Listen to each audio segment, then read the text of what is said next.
आणि बुलेटिनच्या सुरुवातीलाच राज्यातल्या आणि केंद्रातल्या राजकारणामधून आताच्या घडीची सगळ्यात मोठी बातमी आपण पाहणार आहोत। पुढील 1.5 महिन्यामध्ये राज्यात आणि केंद्रामध्ये मोठे फेरबदल होणार आहेत।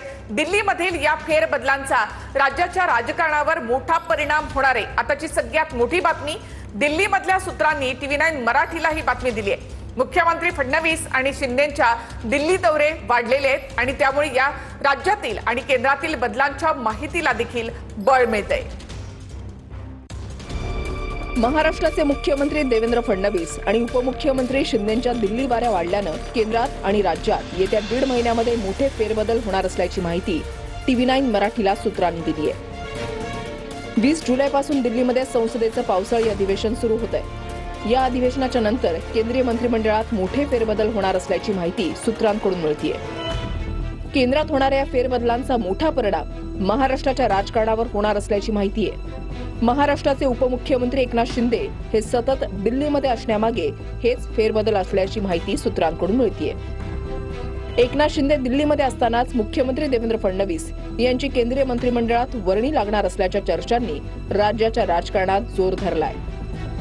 बॉडी लँग्वेज तेवढीच डाऊन होती। पहिलं मी थोडा विचार केला की आपण खरोखर ह्या सगळ्या थापा ऐकायला बसायचं का, पण नंतर मी हा पण विचार केला की मुख्यमंत्री महोदयांचं कदाचित शेवटचं अधिवेशन असेल, त्यानंतर ते केंद्रात जातील, तर थोडं बसूया, ऐकूया। त्यांचा ग्राउंड कनेक्ट हा तुटलेला आहे हे क्लिअरली कळतं। फडणवीस जर केंद्रात गेले मंत्री म्हणून तर तुम्हाला काय वाटतं की राज्याची सूत्र कोणाकडे येईल? चंद्रशेखर बावनकुळेंकडे येते। मला जे चित्र दिसतंय त्यानुसार विदर्भातले चंद्रशेखर बावनकुळे हे देवेंद्र फडणवीस यांच्यानंतर मुख्यमंत्री पदासाठी योग्य नेते मला नेहमी दिसतात।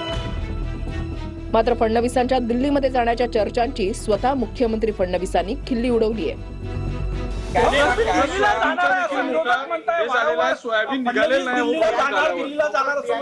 देशाचं नेतृत्व करणार असं म्हणतात। मी परवाच गेलो होतो दिल्लीला। दरम्यान याच चर्चांमुळे महायुतीतल्या नेत्यांनीही आपापल्या नेत्यांची नावं मुख्यमंत्री पदासाठी पुढे करण्यास सुरुवात केली आहे। उद्या या महाराष्ट्रानं देशाचं नेतृत्व करावं, या पद्धतीनं त्यांनी पावलं टाकावी अशी अपेक्षा आहे सामान्य लोकांची आहे। महाराष्ट्रात कोण? एकनाथजी शिंदेशिवाय पर्याय नाही, कारण एवढा मोठा उठाव जो केला, तो उठाव झाला नसता तर कदाचित ती सत्ता पलटली नसती, सत्ता पलटली नसती तर आज सत्ता भाजपाची दिसली नसती। शेवटी प्रत्येक नेत्याला, प्रत्येक कार्यकर्त्याला आपल्या पक्षाचा नेता मोठा व्हावा हे वाटतंच आणि ते वाटणं साहजिक आहे। त्यामुळे आमच्या नेत्या सुनेत्रावहिनी पवार आहेत, त्यामुळे सुनेत्रावहिनी व्हावं हीच आमची इच्छा। शेवटी भविष्यात प्रत्येक पक्षाच्या नेत्याला वाटतं की आमचा नेता प्रमुखपदी असावा, तशी माझी इच्छा आहे। पुढील 1.5 महिन्यामध्ये केंद्रीय मंत्रिमंडळात होणाऱ्या फेरबदलांचा देशाच्या राजकारणावरही मोठा परिणाम होणार असल्याची माहिती आहे। मध्य प्रदेश, राजस्थान, उत्तराखंड, हरियाणा या राज्यांच्या मुख्यमंत्री पदांबाबतही निर्णय होणार असल्याच्या चर्चा आहेत। दरम्यान शिंदेंनी मंगळवारी रात्री 6 बंडखोर खासदारांसोबत अमित शहांची भेट घेतली। यावेळेला शहा, शिंदे आणि बंडखोर खासदारांमध्ये 45 मिनिटं चर्चा झाली। त्यानंतर शहा आणि शिंदेंमध्ये 15 मिनिटं स्वतंत्र बैठकही झाली।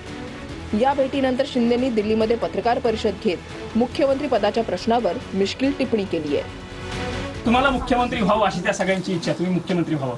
आता वेकेन्सी आहे का? सर वेकेन्सी आहे का आता? सर वेकेन्सी तयार केली होती। अरे बाबा, मी सांगतो, तुम्ही ह्या सगळ्या गोष्टी प्रत्येक कार्यकर्त्याला वाटतं। मी मुख्यमंत्री असतानाही भारतीय जनता पक्षाच्या कार्यकर्त्यांना वाटायचं देवेंद्रजी मुख्यमंत्री झाले पाहिजे, हे साहजिक आहे, कार्यकर्त्यांच्या भावना असतात। दिल्ली आणि राज्यातल्या राजकीय घडामोडी बघता येत्या 1.5 महिन्यात मोठे फेरबदल होणार असल्याच्या सूत्रांच्या माहितीला बळ मिळतंय।